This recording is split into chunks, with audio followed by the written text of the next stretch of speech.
आज मैं आपको बताने जा रही हूँ एक पौराणिक कथा।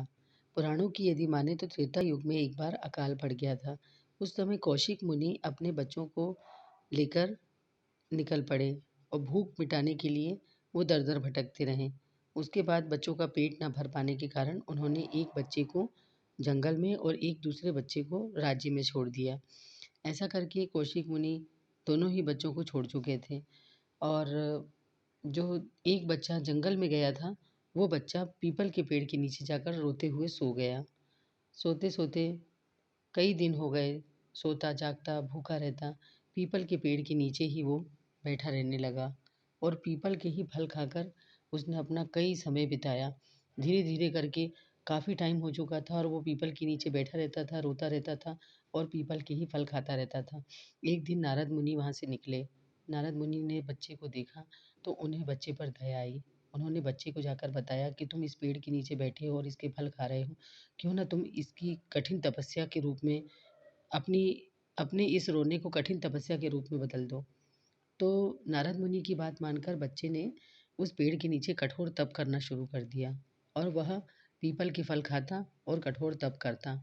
इसको देखकर ब्रह्मा जी एक दिन सामने प्रकट हो गए और ब्रह्मा जी ने उसे वरदान दिया कि आज के बाद जो भी तुम्हारा नाम लेगा, तुम पिपलाद ऋषि के नाम से जाने जाओगे और जो भी तुम्हारा नाम लेकर पूजन करेगा पीपल का, उसे कभी भी शनि की ठैया और शनि की साढ़े साती नहीं सताएगी।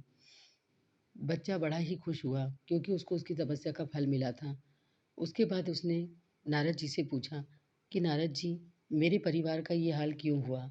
मेरे पिता के हम 2 संतान थे, फिर हमारे पिता हमें यहाँ छोड़कर मुझे यहाँ और मेरा भाई को राज्य में छोड़कर कहाँ चले गए और हमारे साथ ऐसा क्यों हुआ?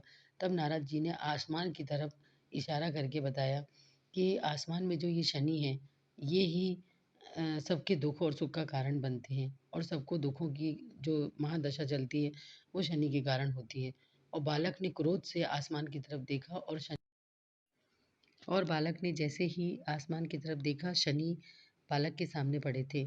उस दिन से आज तक जो भी पीपल देव का नाम लेता है और पीपलाद नाम ऋषि की पूजा करता है, पीपल के वृक्ष की पूजा करता है, उसे कभी भी शनि की ढैया और महादशा नहीं सताती है।